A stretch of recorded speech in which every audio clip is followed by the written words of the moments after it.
So good afternoon. It's really my distinct honor and privilege to be with you today. As you've just seen, we're all part of something very special here at Dana-Farber. We are a place where discoveries happen. We are a place where we ask and answer bold scientific questions. And for 75 years, a place where philanthropy has forged real and lasting changes in the lives of children and adults with cancer. And I think this is more evident today than ever before through your support of the Dana-Farber campaign, which is one of the largest and most important campaigns in cancer history, not just in our cancer center, but cancer centers around the world. After 2 years of virtual programming, this is our first in-person DFCI Presidential Symposium since 2019. And I think we can all agree that there is really no substitute for the connections and bonds that we form by being together. We have a shared focus on overcoming cancer's biggest challenges.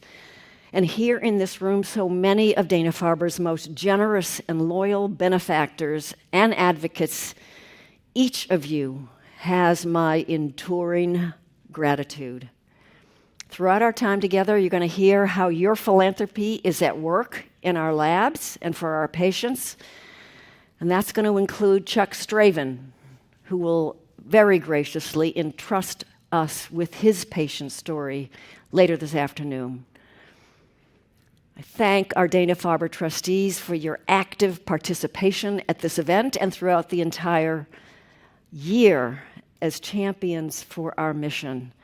And I want to also thank our Dana-Farber faculty and staff speakers, as well as alumni who have come back to join us. Today, because of all of you, the state of this institute has never been stronger.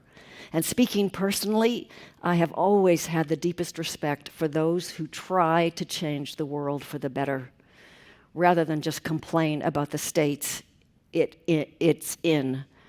And that respect extends to every one of you. I think Robert Kennedy put it best when he said, "Let no one be discouraged by the belief that there is nothing that one person can do against the enormous array of the world's ills, misery, ignorance, and violence. Few will have the greatness to bend history, but each of us can work to change a small portion of events. And in the total of all those acts will be written the history of a generation." Think of it.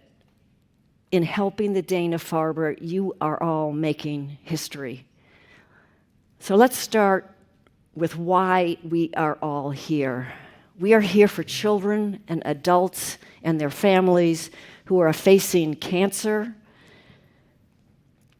and for a world that is free of the fear and burden of cancer. One such example, King. He's a 4-year-old patient, and he has acute lymphoblastic leukemia. He goes to the Dana-Farber's Jimmy Fund Clinic each week for treatment. He was diagnosed in January 2021, and he had to overcome significant challenges, including a 48-day stay in the hospital, needing physical therapy to strengthen his legs after a medication made it difficult for him to walk. King loves play instruments. He likes to sing and dance. He likes soccer. He says baseball, though, is the best sport. And at this year's 20th annual WEEI Nesson Jimmy Fund Radio Telethon, just a few months ago, you might remember, King really lit up the room as he sat on his mother's lap and was asked about his Sonic the Hedgehog toy within arm's reach. And I can tell you that as a mother and a grandmother of a 4-year-old grandson, this means a lot to all of us. And King also got to yell, "Play ball," on the field at Fenway before that night's game. King and his family think of his care team and fellow patients as their second family. And likewise, King illustrates why we do what we do at Dana-Farber.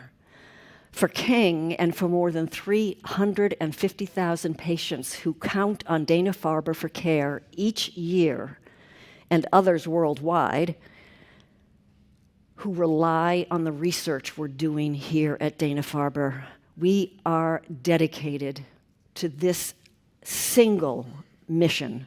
All we do is cancer. And I would challenge anyone to find a more committed community of supporters than all of you here. So I want to share a few brief highlights from the past year, among many, that exemplify how the state of the Institute is strong and should leave you, I hope, feeling proud. Our reputation and our clinical expertise are second to none. For the 22nd consecutive year, we've been recognized as the top-ranked adult cancer center in New England by U.S. News and Report, and number 4 in the nation. U.S. News and World Report also named Dana-Farber, Boston Children's Cancer and Blood Disorder Center, number 1 in the nation for pediatric cancer care. We have had that emblem for somewhere between 9 and 11 years, where we have ranked number 1. We were designated as a 2022 LGBTQ+ healthcare equality leader after receiving a top score of 100 in Human Rights Campaign Foundation's Healthcare Equality Index. And we're doing everything we can to ensure our extraordinary care reaches every patient who needs us right now, including those who are historically marginalized. In the past year alone, our cancer care equity program has doubled in size. In August, we opened our Foxborough facility at Patriot Place. It's a 30,000 square feet space, provides world-class cancer care close to home for patients in southern Massachusetts and Rhode Island. And we continue to offer one of the largest cancer clinical trial programs in the nation. We do 1,100 active trials a year. Now, this is a momentous year for the Institute. It marks our 75th anniversary, as you've heard. I mean, that's 3/4 of a century of groundbreaking discoveries in cancer science and revolutionary new treatments, especially the last 2 decades of it. This year, to me, has been a time to reflect on our past and celebrate how far we've come. And most importantly, though, we have to look to the future and plan for the future. We acknowledge the rich history that this milestone represents, 75 years of scientific discoveries, advancements in cancer care, and extraordinary contributions to eradicating cancer globally. But at the same time, we must look ahead to the future. How do we continue the legacy of this great institution, a legacy made possible by you, our many, many friends and supporters over the decades who have propelled these advancements through your investments and your advocacy? So I think we've come very far, especially in the last 2 decades, but we still do have a long way to go.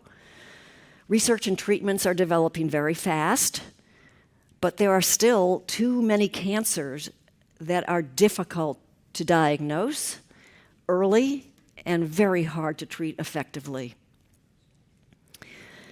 At this historic inflection point for us, there really is no time to waste. The Dana-Farber campaign is our ambitious, multi-year, $2 billion fundraising effort to prevent, to treat, and to defy cancer by accelerating revolutionary science, extraordinary care, exceptional expertise, and essential opportunities.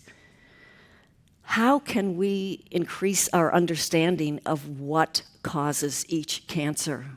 Who's at the greatest risk and why? How can we double the number of patients who benefit from immunotherapy? Only 25% of all patients respond to immunotherapy.